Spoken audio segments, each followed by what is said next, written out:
What's up, you guys? Welcome to Fightful. It is Wednesday, September 10th. That means it's time for the Hump. Disgusting. Unfortunately, we do not have... I love it whenever I'm a guest on somewhere and the first word out of the host's mouth is listen, unfortunately. Unfortunately. No. This one's a compliment to you.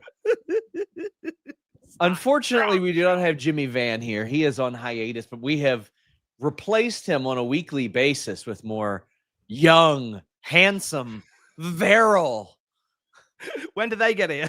Vascular replacements, including this gentleman right here.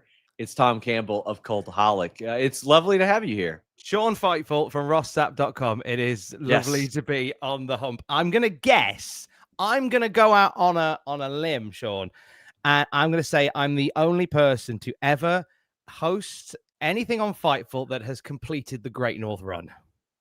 I'm going to say yes, probably. Tell me more about the Great North Run. It's a half marathon that takes place in Newcastle upon Tyne every year. I did my first one last year, trained like a banshee for it, and managed to get round from Newcastle to the coast in South Shields in about 3 hours and 13 minutes, which is lovely. But this year, I did hardly any extra training, panicked about it the whole way, stressed and moaned about it to my wife. Went, well, I'm doing it Sunday, and we did, and I managed to beat my time by 23 minutes, which I'm delighted by. Nice. And we raised £1,300 for the Mid Yorkshire Hospital charity in doing so as well. So it is the world's greatest half marathon, and I'd like to think that the big scandal on it, Sean, the big scandal on the Great North Run this year is the medal itself. Because the medal doesn't feature Newcastle. Like, the emblem is not Newcastle. The emblem is it? It's the neighboring city, Sunderland. And it went through so many designs and people checking it over. Nobody clocked it. And it's caused a great upheaval because they are such stoic rivals in the football world. Of course. Are Newcastle and Sunderland. So as the Mackham medal, as it's been called this year, is now a collector's item. And I did a silly video about it, which I think it's hilarious. And I ended up on Sky News here in the UK talking about it. So it was quite a twist on That's Sunday. insane. And all you needed, but it's a collector's... all you needed to motivate you was Kate threatening you and running behind. That's it. I think somebody weirdly, because you get because the Northeast comes out in droves to support you on the Great North Run. You go over the world famous Tyne Bridge. The red arrows fly over the top of you. You go all the way to the coastline of gorgeous South Shields, and the streets are lined the whole way with the great and the good of the Northeast. And they're handing out sweets, they're handing out drinks, they're handing out oranges to keep you going. And the signs are incredible. Like, there's signs on there saying, like, on a scale of 1 to 10, you're 13.1, because that's how many miles it is. You know, only sexy people finish last. And I swear, one of the signs I saw, and it might have just been the fact that I was coming up to the Killer John Reed Road, which wipes out all the great and the good of the North Run. I'm sure somebody held a sign saying, run like Kate from Fightful is chasing you.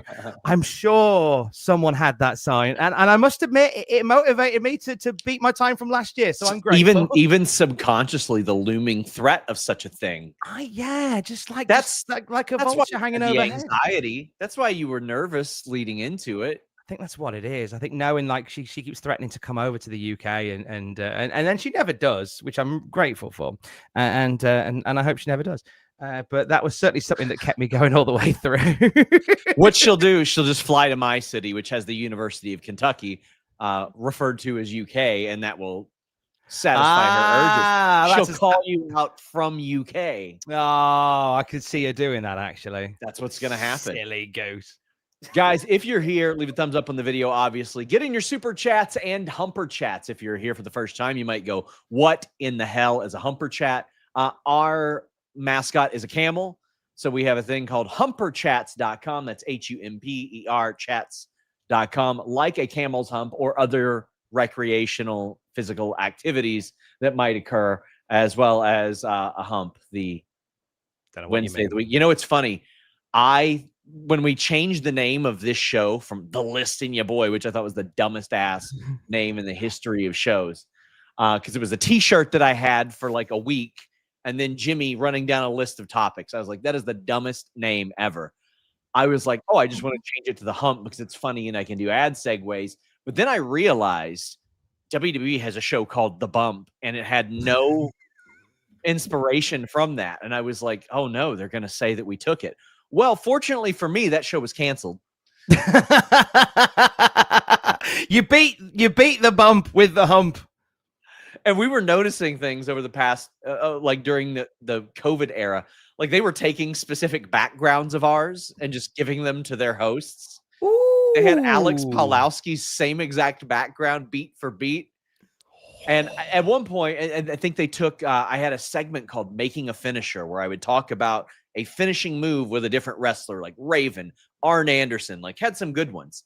And then they did that on Fox News. And I remember just thinking at one point, all right, they've taken Alex's background. They've taken my Making a Finisher. Next, they're just going to take Denise Salcedo next. Like that's the next. And fortunately, we avoided that one. Give it time. I think she'll go. Give it time. Well, we have her here next week, but today we have the wonderful Tom Campbell. Get in your super chats. Get in your humper chats. We do have the hump sex. I get it. Yeah. It's like, you know, pennies dropped. I get it. Yeah, get it like the like the sexy time. Yeah, like that. Mr. Straightfire says, can you explain the concept of on off the record, considering that you're never revealing your source? I'd like to understand why the anonymous source chooses what you can report. Is it because for some info can be easily tied to them? Well, with anything, you have to, especially in wrestling and anything that has political motivation, and I mean that by like position on a card, you always have to question what a person's agenda is for telling you these things anyway. Like the number of times I've had people say, you don't think they're just lying to you? Of course, it's the first fucking thing that I think all the time. Of course it is. Don't be ridiculous. But I always look at what they have to gain from this and also their track record of providing me information. On the record means they are providing me this with their name attached to it. I'll give you all an example. There was a report a few years ago that Seth Rollins held a rah-rah meeting after a Saudi trip. And I reached out to him and he said, no, I did not. You can put my name on it. This is on the record. You can go off the record and you can't report on that element that they provided you at all. It doesn't mean that you can't continue to work on the story and use some supplemental information. On background is usually what we get in the pro wrestling world, which means we can utilize the information. We can't utilize the name, but also go about it and dig up some other things. Going off the record does not mean that somebody can dictate what we report. We're still able to look that up. But also, if you're off the record, then your vinyl doesn't play. Yeah, that's absolutely true. Well, listen, none of my vinyls play anyway because I collect them and never use them. It's always such a hassle, but I've got like 100 of them. Which is your favorite? Which is your favorite one that you own? Someone got me a gift. I only buy them either in person or I accept like somebody who's gifting me one. I don't want to order one online. Somebody got me the score for Home Alone. Nice. And then somebody also got me the Beverly Hills Cop soundtrack. And I was like, okay, I love that. And it was vintage. It was classic. With Axel F on it. Nice. Yes. And I'm getting that new Doja Cat here in a few weeks too. Oh, but you won't play it. You'll just have it. I probably will play that one. I probably will. Privately. If you like a lot of wrestling on your YouTube, Hump. It's a nice little Cultaholic wrestling podcast, Fightful crossover, which is kind of what this is. Isn't that lovely? It is. Lovely. We do have, look at that. People congratulating you on the run. The great Sunderland run. Tom, you cheeky devil. I don't understand the reference. Well, it's Sunderland is the city that's on the medal. If you're running through Sunderland on the Great North Run, you've gone in the wrong direction. So once upon a time, I did competitive wrestling and I medaled in a tournament called Ohio Grappling Challenge. And I loved the regional element of it, but they were trying to expand, trying to make themselves less regional. And they were about to rebrand to American Grappling Challenge. Oh. And I was like, no, I kind of want the Ohio medal. They already had the medals, but they hadn't officially made the name. So after this, we get these medals that represent a tournament that I did not win. I was not a part of that one. I was like, no, can I please get an Ohio one? And to their credit, they did mail me an Ohio Grappling Challenge medal to appropriately reflect that. So I was very happy about that. But nicely done. Yeah, I'm happy that Dave Cost is here. He's always sending us great super chats. He says Cena has 7 dates left. Let's say he has 5 matches total, which I think might be a little generous. Brock is 1. If you had the pencil, what are the other 4? I'd go Breaker in Boston, AJ at Crown Jewel, and then War Games, and said move to Drew for the last match as a story beat for Drew. Okay. We were talking about this just the day and trying to figure out how this story will all come to an end. And it's great that we're getting all these throwbacks to John Cena's history, but it feels like that last date at least needs to be him kind of passing the torch. It needs to be somebody new. It needs to be, you are the future, away you go. Gunter was always the guy at the start of the year. I always felt Gunter should be where this story ends, with him going for the world title, maybe one more chance to be world champion again, but he gets choked out. Obviously, Gunter's not world champion anymore. That story has changed. Bron Breakker was a name for me because Bron Breakker as IC champion, the title that John Cena never had. Whether there's a thing there that you do? I had always looked at people like Bron Breakker, Jacob Fatu, Oba Femi, like somebody like that you want to really firmly establish, like, this is the guy. And everybody knows Bron Breakker is going to be the guy. But listen, I honestly wouldn't hate if Oba Femi showed up at the end and then like just destroyed him. We had the hope spot and then he wins. Have you seen Avengers Infinity War, Sean? I don't watch garbage like that. Okay, well, I thankfully do watch garbage like that. And so spoilers ahead. There's this scene at the end of Infinity War when Thanos has got all the stones, and all but one of the stones, and he teleports to get the final one, and all like the top superheroes come at him, and he just swats them away with no effort, just bang. I had that vision of like this star-studded moment in the Rumble with like Orton in there, Cody in there. He's obviously maybe not because he's now champion, but like your big top guys in the Rumble, and Oba just dun dun dun dun dun dun dun dun, and just batters the top guys. I would love it. I would love it. God, that'd be amazing. The thing that I loved so much about when Brock Lesnar showed up, you immediately knew he was a big deal back then. He beat up some like lesser guys, but his ascent was immediate. It was like, okay, here he is. Now he's winning King of the Ring. Now he's winning the world title. Like, you immediately knew that he was a guy. You didn't need a chase for Brock Lesnar because he was always put on that level of that good. Bron Breakker is kind of like bubbling underneath now, when if they wouldn't have done the Vision, I would have thought that he would have just went for the main title or something like that. Bronson Reed is a little bit older. Nothing wrong with that. But you got a few guys that you can really establish as like a firm thing there. AJ, like, I wouldn't be surprised if, on one of these dates, I could see John Cena wrestling at Madison Square Garden one more time as well on that Raw. I think it would be a nice way for Cena to go out to do something at the Garden. It just it seems like a nice way to go. There's so many options. I think it's what I've loved is how he's incorporated everybody's finishers into his matches, which I know, I think if it was anybody else doing it, we would just go, oh, stop it. You know, it's what you do when you're a kid and you make a character and create a wrestler. I'm going to give him all the finishers of all my favorite wrestlers. Yes. But it's John Cena and it's retirement tour, and it's his way of paying homage to all those wonderful people that came before, and we can forgive it.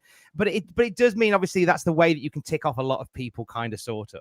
And I think leave those last few dates for tying up a few smaller loose ends, and then definitely passing the torch forward. An Oba Femi, a Gunter, a Bron Breakker. Those would be incredible. And I'm fine with him beating Brock. I don't give a damn who wins that match. But like, if he faces Bron Breakker, I think Bron Breakker should win that match. I really do. Like, I think there's a lot more upside in Bron Breakker winning that match than John Cena. So I would probably maybe switch those. Have AJ in Boston if you wanted to do that.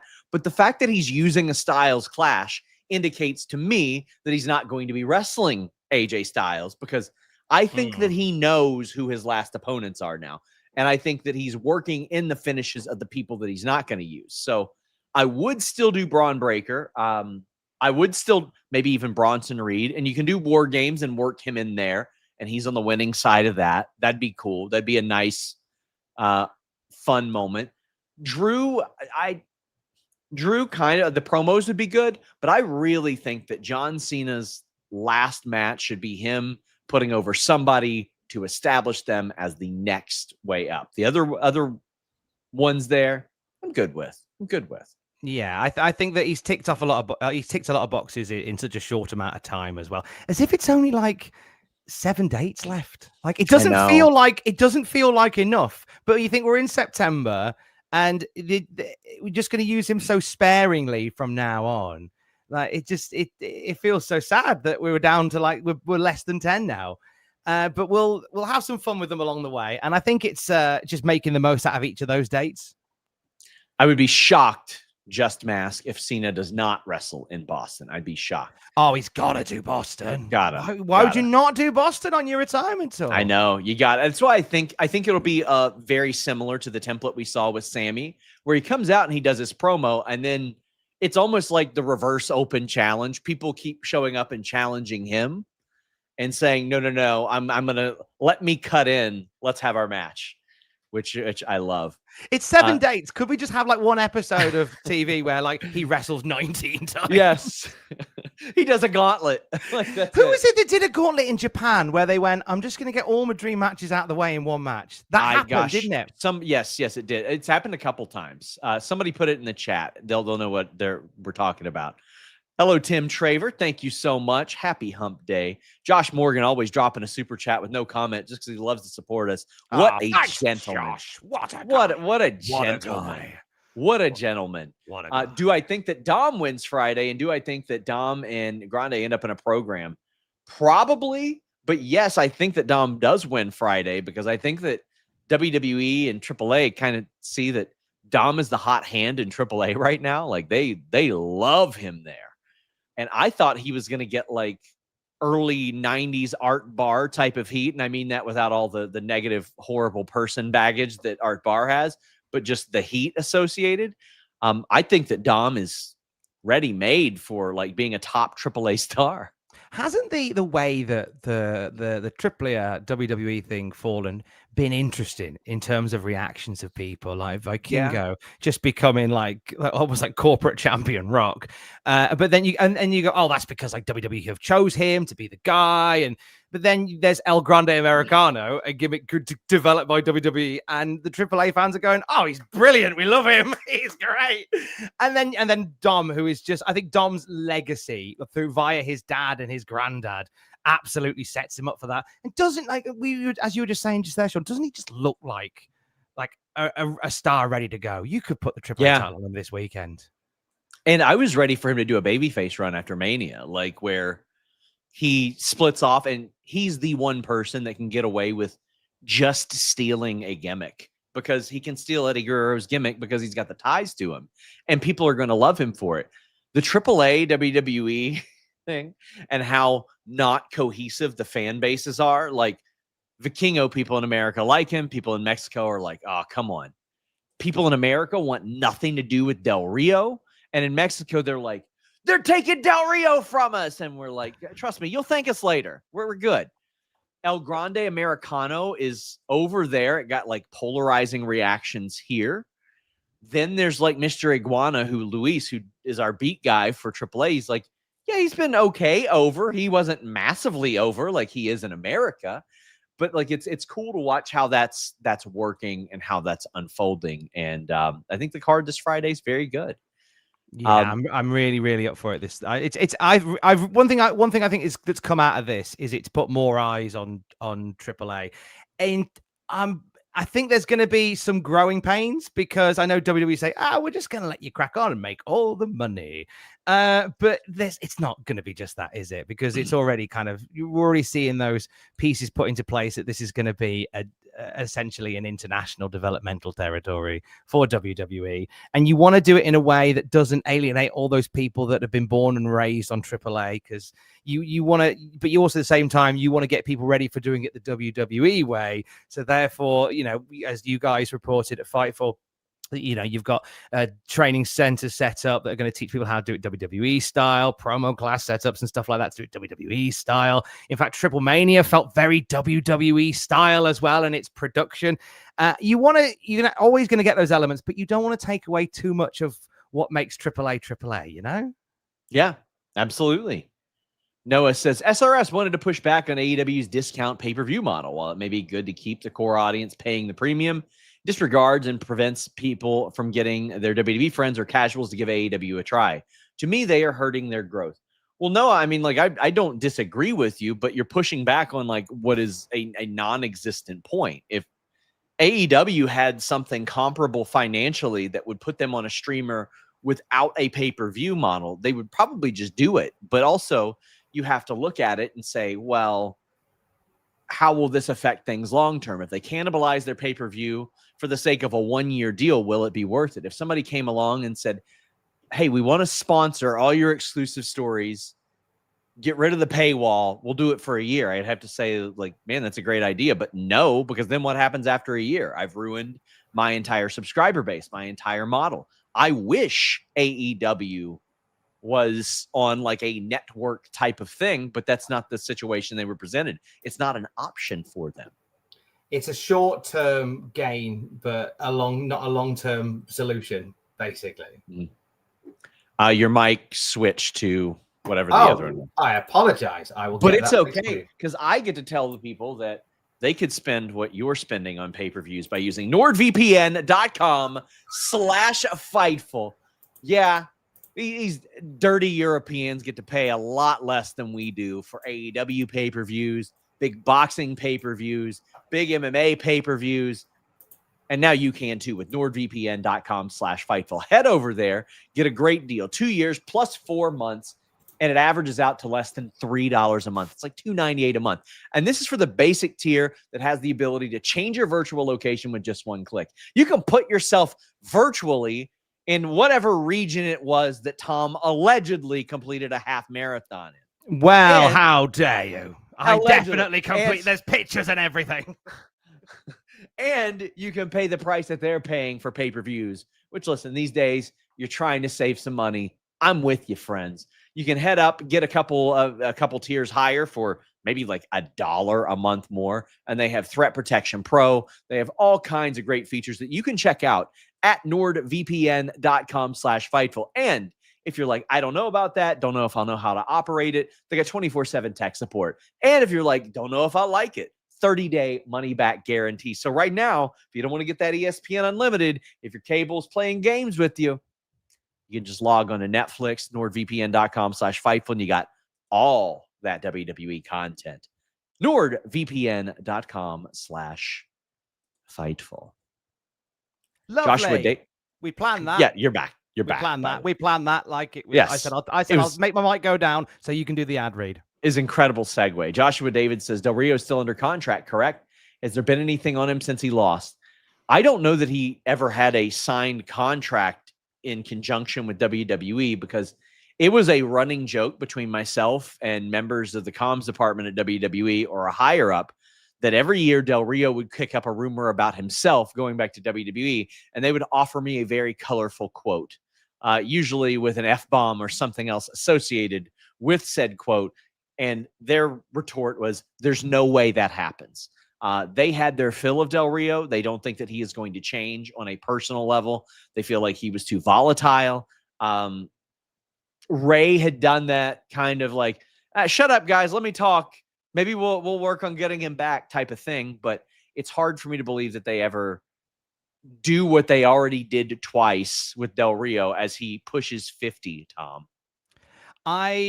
It's that situation with Del Rio is so intriguing because of and we see it in the way that when it's reported, I guess you guys see it as well. and how one side of the world is like, do not, you can't work with Del Rio again. No way. But there's a whole other part of the world that's like, we're ready to work with him again, ready to see him in action again. And it's that dichotomy. There's numerous guys within WWE who are like, let's get Del Rio in here. And the thought of that to one sector of the audience is horrifying, and one sector is like, well, of course you should. And I think it's not helped the Vikingo situation when you have when Del Rio and Vikingo were feuding, and it was clear that Vikingo was being favored. I think that sort of strong-armed a lot of fans more in favor of Del Rio because they knew that was where that was going. I mean, Sean, you're probably more clued into this than we are. I mean, is it something, not so much if you want it to happen, but do we see him at some point involved either in the AAA system or in WWE? I'm not seeing it right now. I'm not seeing it right now. I think they're pretty well out on him, and I think they should be, honestly. I think that they should. I do as well. It kind of, and I'm sure this makes me a woke lefty soy boy, and that's fine. It kind of gives me the ick with the thought of Del Rio in there, but I know other people think differently, and that's the joy of the world, Sean, is that everybody has different opinions, and that's all good. Danielson would like to run ROH. Could it happen? Oh, please let him. I think it could. I mean, honestly, I would love to see Danielson and the Bucks run it, because the Bucks had expressed interest in purchasing PWG if it were up for sale. And I think that ROH operating as a modern day PWG would be very effective in creating some buzz for them. But I was pretty happy when I saw that quote where somebody asked him about that. But how do you feel about it? I would just love somebody to put some love into Ring of Honor, and Bryan Danielson's got the history to do it, and I think it speaks volumes for where Ring of Honor is at, is that you guys had a Ring of Honor review. I did the show with my arch nemesis Kate, and Kate put out a thing a while ago saying, like, if they're not going to invest in Ring of Honor when they're booking it, then why should I? And that's a terrible position to be in when you're somebody that is ever so passionate about it. It feels like it's one show too many for the creative team to take on. And I love the idea of giving Bryan Danielson a project, and it's something that is so close to his heart as well. Like some of the greatest moments in Bryan Danielson's career happened in a Ring of Honor ring. So he's going to know what that's all about, and he's going to bring that passion and that energy to it. So I would say, yeah, because he's also a guy that you could potentially see running the company and going further up the line, further up the chain of command in AEW down the line. So why not have this as like a project to kind of get him used to the rigors that come with running a promotion? Just let Danielson do it. Just give him the book, give him the keys, let him drive it for a bit. It can't be any more uninteresting and uninspired than it currently is. And I say that, I agree, all the love in the world to everybody on that roster, because it's a phenomenal roster. Oh my days, of some absolute grafters. But that deserve more. They deserve Bryan Danielson running it. Yes. Swaron Singh says, considering how WWE does not want AEW to have a new TV deal, what could possibly be the next deal for AEW? Stay with WBD, but pay-per-view moves entirely to Max, or move the entire library and stream on Amazon? Well, I think Amazon would be an eventual option. WBD right now is their primary partner, and I think it will remain that way. But like TKO in the US hasn't always been enormous on exclusivity. For example, UFC was on ESPN, and then ESPN brought PFL on as well. So listen, I think that's much ado about nothing. And in a couple years, whenever AEW is getting a TV renewal or something, I think it'll be even less of a talking point. I really do. You're muted. There you go. I'll unmute you. You got to unmute your mic. Well, I was saying the most important, incredible, intelligent things, and now I've forgotten them all. It's kind of the nature of where things are going, and it's a shame because it does devalue that art of pay-per-view when everything becomes onto one platform. But at least with Amazon, you know that there's the potential to have more exposure to that non-wrestling audience. Obviously, you're not going to end up on Netflix anytime soon with AEW, so there's potentially that idea for Amazon. I think moving it all to Max, I think again, it just I feel like the network was great. Like when we got the network 10 years ago, that was a revelation. Great for the consumer because for $9.99 you get everything, but it immediately devalues everything in doing that. And I think that's a risk that everybody has run since then. And I think that's what they potentially face here. Dave Koss says, with Will, Swerve, and Kenny out, AEW has a big opportunity to build a slate of new babies. Who are the top guys you see rising to the occasion? And most importantly, how would you go about building them? Ultimately, I think you got to listen to the audience. And I think Brody King has been a guy that people very clearly have vocalized is one of them.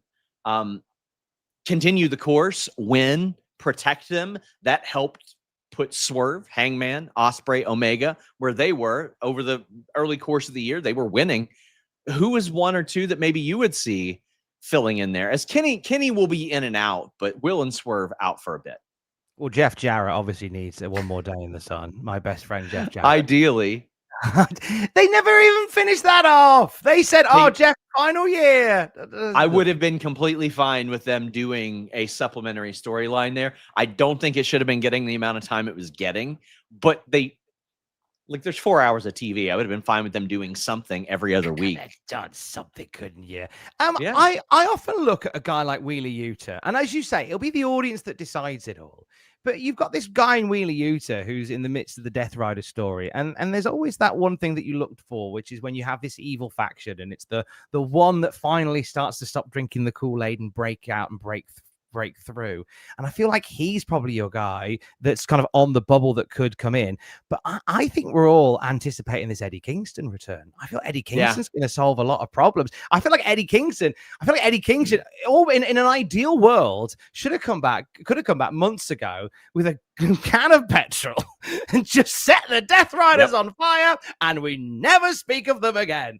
But I think Eddie Kingston is your guy. I think the moment that Eddie Kingston turns up, it's got to be as the Death Riders are beating somebody down. Suddenly, Kingston's music hits. Out comes Eddie Kingston, looking like he's been living in a bin for 6 months, and everyone goes, "Oh, we are dead." He's your ultimate anti-hero at this point. He's somebody that is so different from what we get with Will and Swerve, who are these young, these handsome, these well curated, big characters, big entrances. He's almost like a modern day Steve Austin in that there's no flair, there's no like big rambunctious entrance. It is just Eddie Kingston walking into the ring, beating somebody up, and I think that's an energy that I think AEW would sorely benefit from right now, having something that isn't all about the flair and somebody that can just go in there and just beat people up. And I think crowds are ready to see Eddie do that again.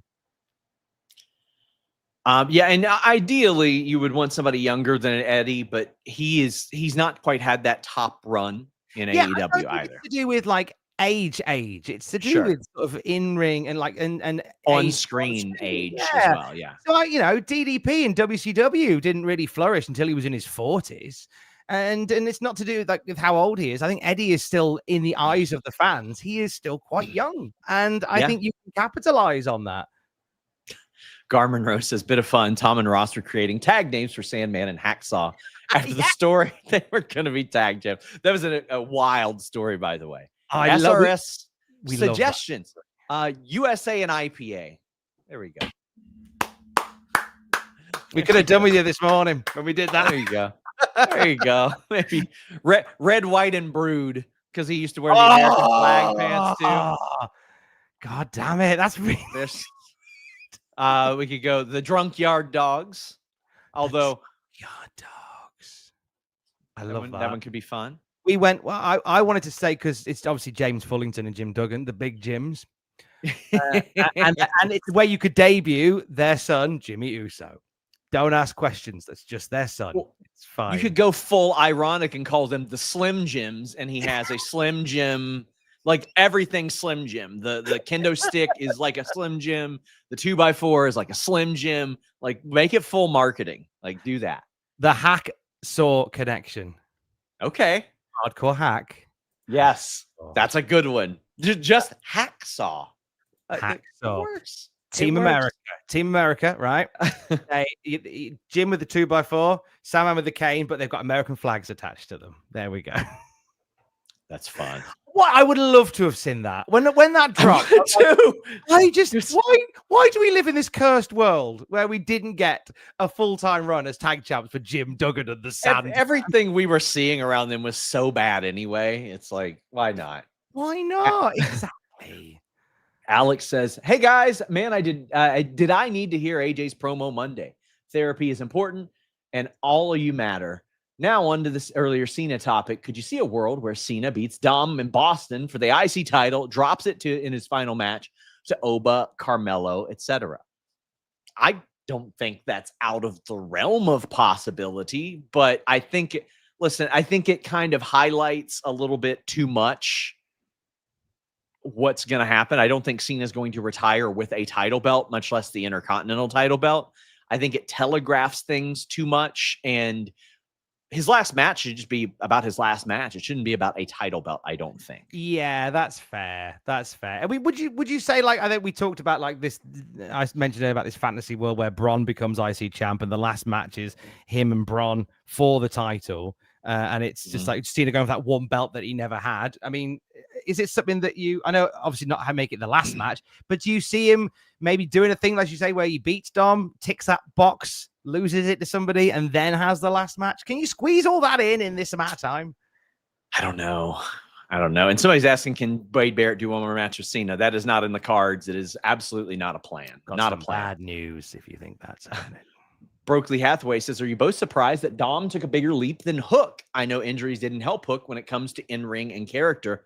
Thought Hook was going to change by now, but it seems like he's the same character. Still hope to see something new. Well, I think we are in the genesis of seeing something new with Hook. We're finally starting to see some character development, some promo stuff there, some elements that we had not seen prior. We're hearing him talk a little bit more, which I don't know why I was so surprised when he finally talked that he had a gigantic New York accent. I should have assumed that. I don't know. He just didn't look like it to me. But I mean, I'm surprised that Dom took a great leap because he is one of the most improved performers over the last few years. I don't think anybody could have predicted Dominic becoming flat out indispensable in the wrestling world to the point to where he's one of the most over talent there are right now.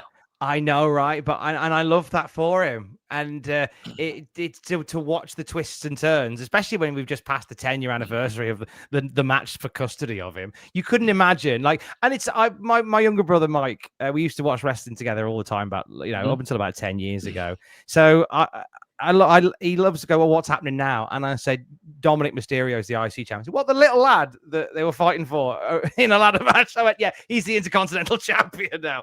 And it's just something that you couldn't have imagined, but I love that for him. And I think this is just the beginning. I think he's reaching that point where he's outgrown the Judgment Day. I think do we feel like they've all outgrown the Judgment Day now? Maybe. Yeah, it's time. It's time to move past it. It's Judgment Day for the Judgment Day. Yeah.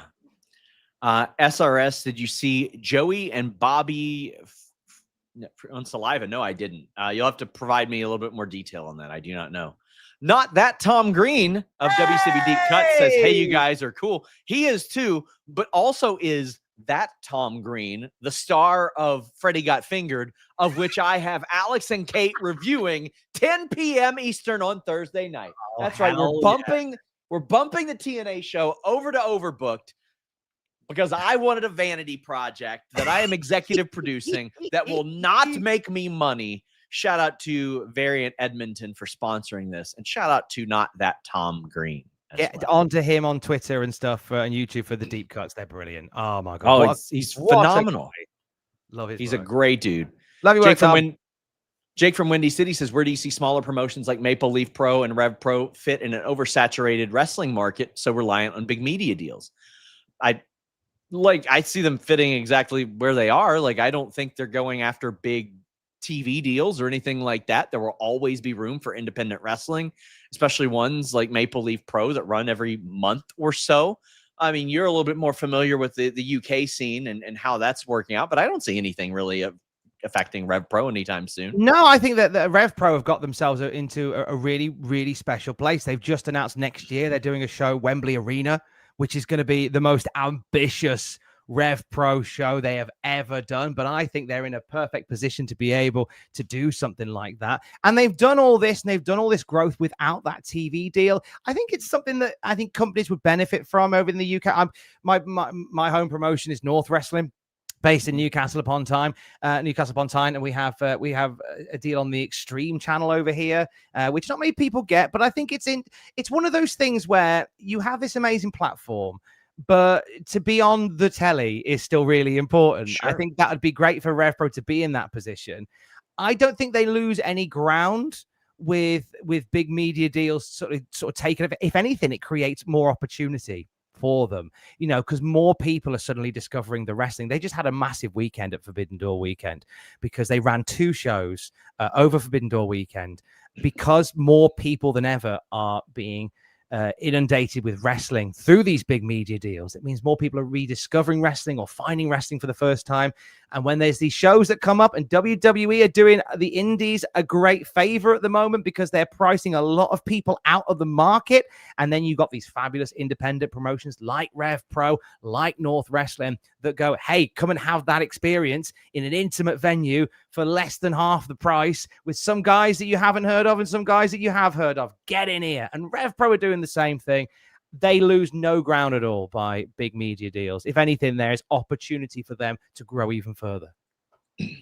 John Hope says, looking forward to Dynamite tonight. Finish the residency in style. 2 women's matches finally. Let's hope this continues. Fantastic 2025 so far.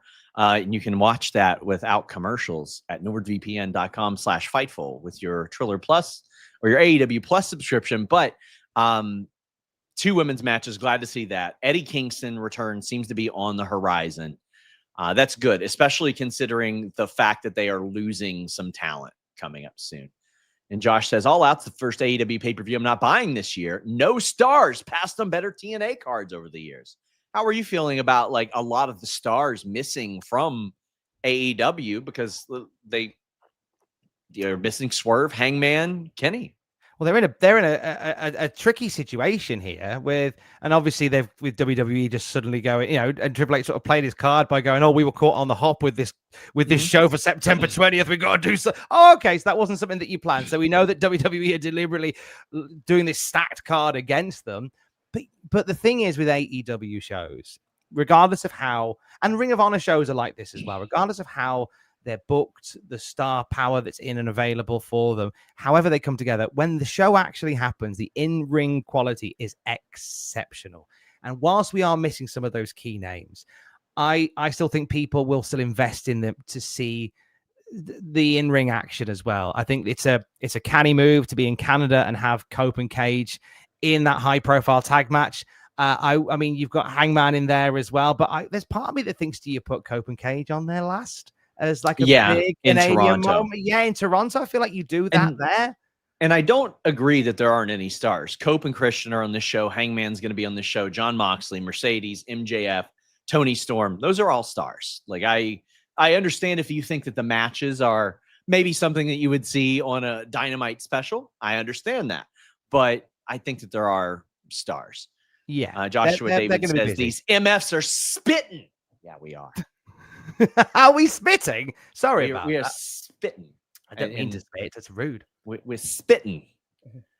DNC Digital says, will future PLEs be archived on ESPN? If so, will future deals for the library be difficult since it will be everything until 9/25?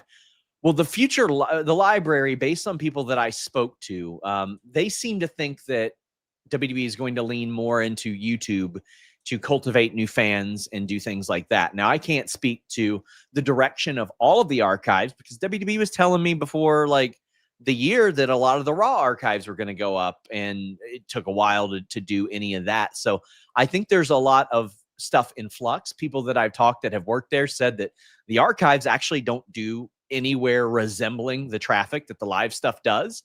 So it's lesser priority. So it's going to be reevaluated. But where do things stand with where you are? Like where are the libraries? Do you all still have any of that? They're all on Netflix. Like we've got like so my Netflix is like it's like, what do you want to watch? Do you want to watch the Gilmore Girls again? Do you want to watch this season of of Black Mirror, or do you want to watch In Your House Mind Games 1996? It's Nice. so it's very handy that but not all the SmackDown episodes are there, not all the Raw episodes are there, not all the Sure. but the majority of the pay-per-views are there. I mean, sadly, I haven't double checked, but I don't think any of those hilariously bad UK only pay-per-views have made the cut, which breaks my heart. No more rebellion, no more insurrection, basically a house show with the lights on. I'm devastated.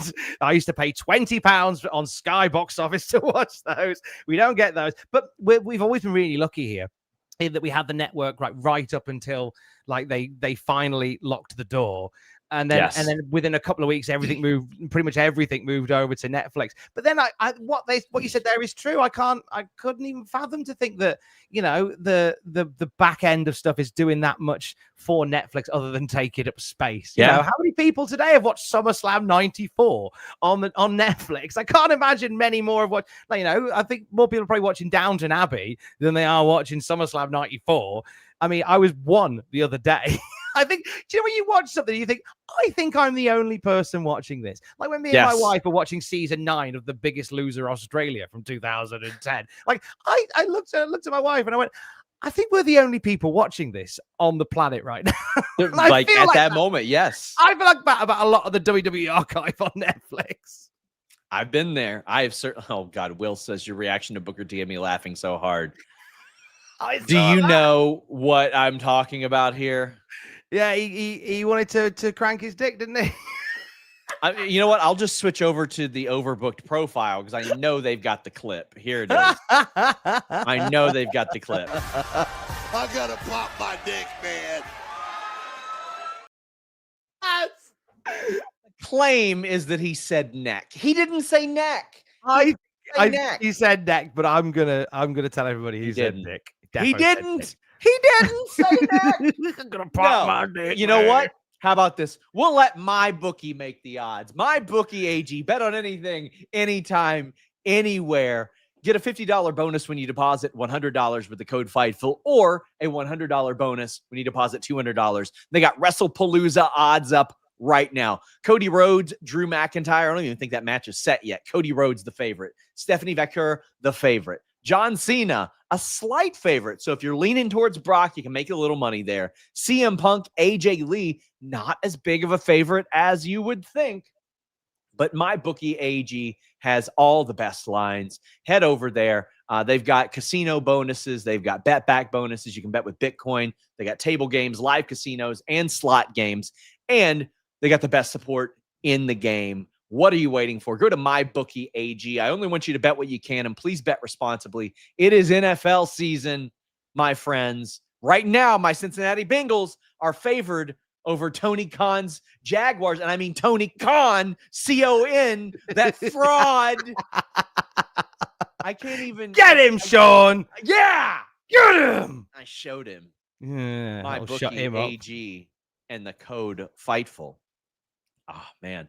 Fid McAwesome, our good friend, says, Tom just woke up after being in the hospital all day to see two of my favorites. Fid, please message me. Tell me what's going on. I hope you're okay. Inbox me, hon. Yeah. Your mount might be well soon, Phil. He's a lovely guy. He says, or Swaron says, your Mount Rushmore of best wrestling gimmicks starting from 2001 to 2025. Please provide your Mount Rushmore of worst wrestling gimmicks. Any hopping off the page to you? Oh, from 01. Jeebus. Oh, Sean O'Hare, Devil's Advocate. Oh, I ain't telling you anything you don't already know. I love that. Nathan Jones doesn't know how to wrestle. That's fun. That's a good time. Was it a gimmick? It's probably more of a lifestyle than a gimmick. Yes. Who else? The world's largest love machine, Viscera. So, best gimmicks, Timeless Tony Storm. Well, they're best gimmicks. What are you talking about? Phenomenal. I actually think Right to Censor was a brilliant gimmick. Yes. It got so much. That was heat. 2000. Oh, you're right. Mm-hmm. They were deep by 2001. I think that Orange Cassidy's gimmick is fantastic. As far as like straight gimmicks, I love the original Wyatt family, like backwoods guys. I live in Kentucky, man. I could walk 10 minutes in any direction and expect to see those guys just hanging out in the woods. So those are up there for me. And if I had to add one more, like a straight up gimmick, straight edge society CM Punk was a really good one. And That's some of the worst, Shorty G, just almost it's just a miracle his career continued. Was it would Garrison Cade and Mark Jindrak count as a gimmick? Because there wasn't really a gimmick there. It was just make them as bland as possible. Yeah, the Black world's Reign blandest in tag TNA. team. Oh, Black Reign is that was bad. Don't say it to Dustin. He gets very cross. Does he? Apparently so. OSW Review said that if you message him about Black Reign, he gets very angry. Don't. Well, I mean, he's one of my favorite performers ever. It's just, he's amazing. Like he's incredible. I thought Captain New Japan was a stupid ass gimmick, and the Bone Soldier, that was really bad. And Constable Corbin, because they then blamed all their bad booking on him afterwards. They're like, it's all his fault. They're like, hey, we know you don't like these authority figures like Paige and Constable Corbin, so they're gone. The show isn't going to suck anymore. And we're like, no, we know it's not them.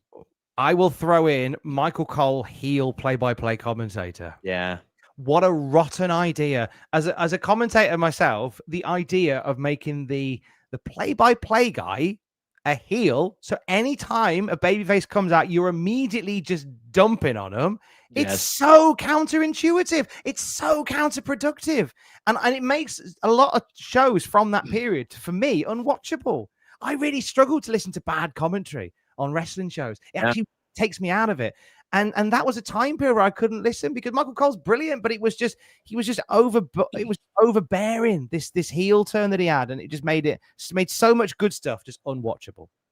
DNC Digital says, both of you, Dream Survivor Series teams, 5 people, any era. You can't choose someone the other has chosen, draft style. I'll let you go first, and we'll go back and forth with 5 names. All righty then. Thank you very much. I am going to choose. So any era, any time. Blimey. Yeah.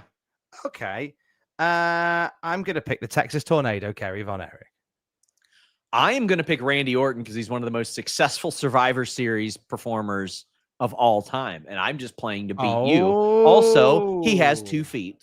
So...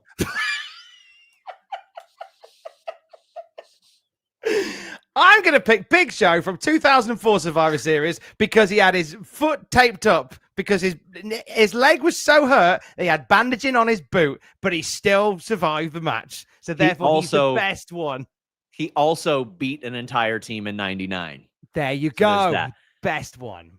Undertaker is easy for me because he's dominant. Okay. I'm going to pick Giant Haystacks because he's never lost in a Survivor Series match. I'm going to get Rey Mysterio because he would simply run circles around Giant Haystacks and get him tired and eliminate him. I'm going to choose Big Daddy because Big Daddy will see Rey running around and just push his belly towards him and splash him. Easy, easy, easy. Well, now I'm going to pick Dominic Mysterio because he will just call him Big Deadbeat Daddy and ruin him mentally, and he'll be so depressed that he will simply leave. Oh, you can't do that to Big Daddy. You can't do that to Big Daddy. You just did. You mean Big Deadbeat Daddy? Oh, in that case, I'll pick Rhea Ripley just to put Dom through the floor. Easy, easy. I will pick Bianca Belair because I think she's a perfect matchup for Rhea. There. Nice. Meat Norma says, currently applying for the Meat Mayhem trademark. Let's crank. Is Meat Madness also available? If I were to win Powerball, your boy is starting a promotion. So the Let's Crank thing is a Virgil quote that he said to me before an interview. Meat Normus, did you know that he had a game called Meat Sauce Madness at one point? That's what we were promoting in the interview. Like you did that interview as well, didn't you? Because I got the interview with him probably about 10 minutes after you.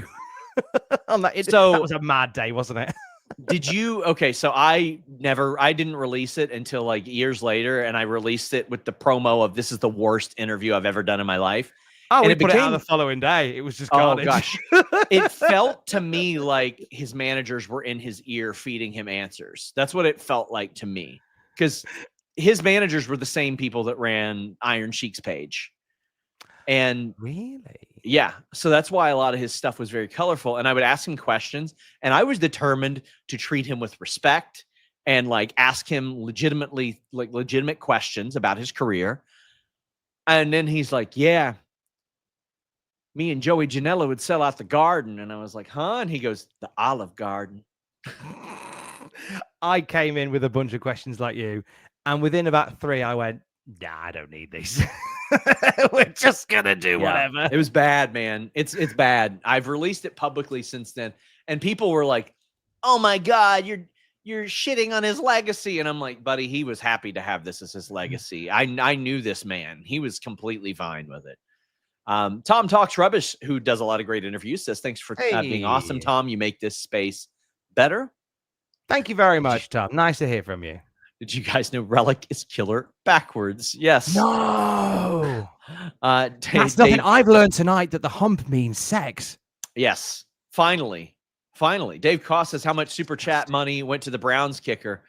He, unfortunately, that fella might need it. I can't imagine that he is going to last much longer there, but thank God he was there this Sunday so my Bengals could win. Do you anticipate Mercedes will revisit each place she carries a championship for to lose, or will she vacate some spots like in Eastern Europe? I hope, for the respect of those companies, that she goes back and puts somebody over.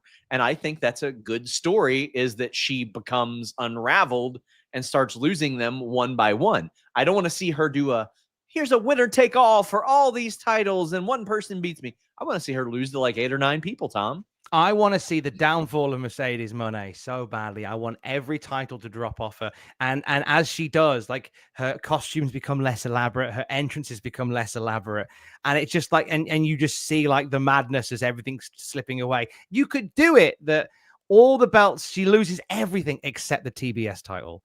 And then something happens where like, and she has an opponent for it. And it's like, she goes into it completely like downtrodden, but somehow survives it. And then you can maybe go, oh, maybe I've still got it.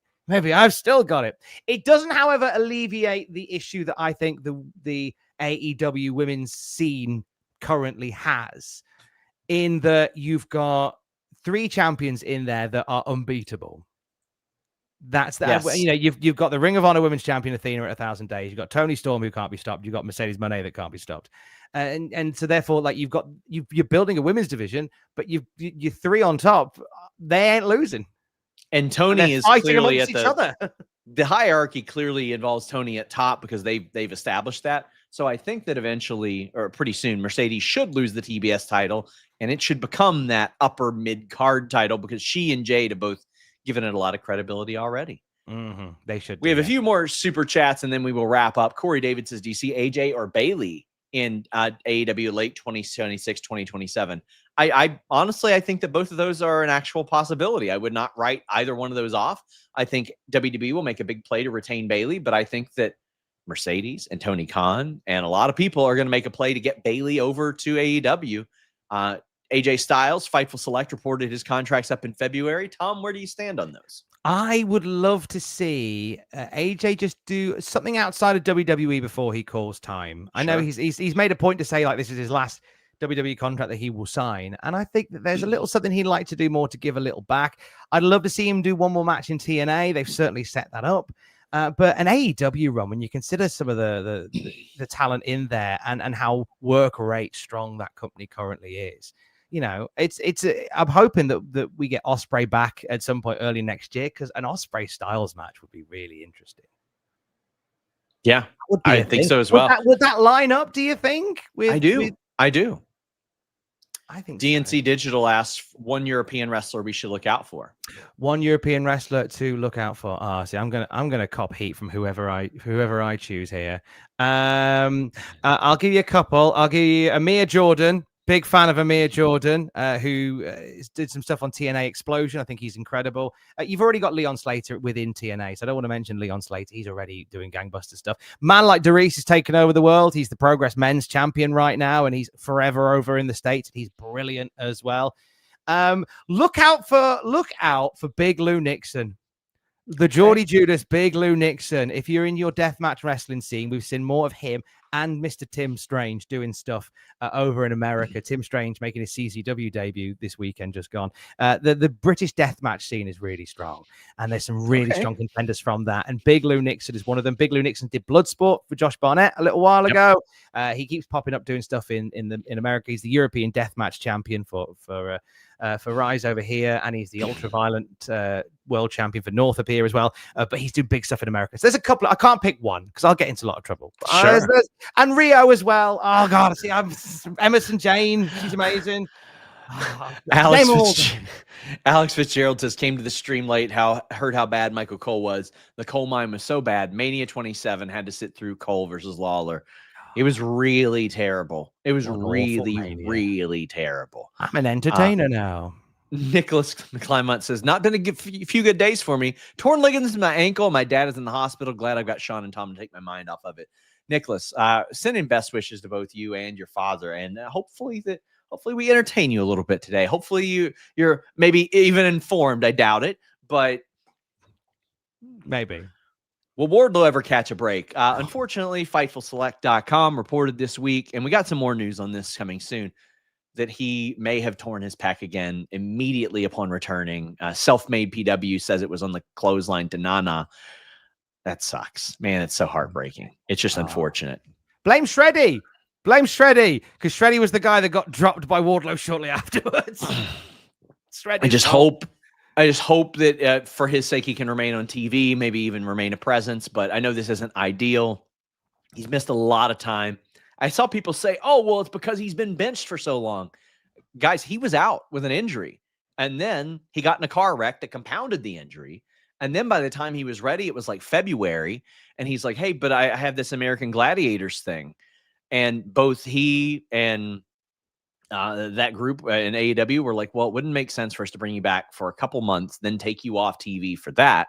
So let's just wait until after you get done filming. He filmed the 2 seasons. He's back, and unfortunately, he's out. But like, of the 16-ish months that he was gone, like I believe like all but a few of those months were injury or filming something. But bless him. And what a perfect time it would have been to have come back at full speed with a few people down. There's an opportunity to creep on up the card. A guy like Wardlow is going to make some good money. Oh, man. Just wait for that report that I've got coming soon. Oh, tease. Andrew says, sorry, I've been gone. Cranky Vince update. I am still digging around. I'm asking a lot of people. Do you remember the Cranky Vince Twitter account? Vaguely, yeah. Of where it was very clear somebody in the company was tweeting behind this Cranky Vince account because they would mention things that only people in the company had heard. And it was like it was very clearly someone there. And I've asked a couple people about it. Haven't gotten too much yet, but I'm working on it. I'm going to see what I can find out and at least get some quotes. But it's been wonderful, Tom, having you here. Please tell the people where they can find you and support you, and as well as the cause that you ran for. Thank you, Sean Fightful of rosssapp.com. So I'm from Cultaholic Wrestling. We do videos every single day. Our youtube.com/Cultaholic. Every week we do the classic Raw review with the rambunctious Jackie Orlando, the classic Nitro review with our new leader, Sam Driver, and the classic SmackDown review with Matthew from Botchamania. They're on our podcast feeds every single flipping week, along with a bunch of other good stuff as well. youtube.com/Cultaholic to find us there. This weekend, this Sunday, the first ever Cultaholic punishment that you are invited to. We are taking over Little Buildings in Newcastle, where Sam Driver and Andrew Hodkinson are doing a 6-hour karaoke party. They can't stop singing for 6 hours. It's a ticketed affair, Sean.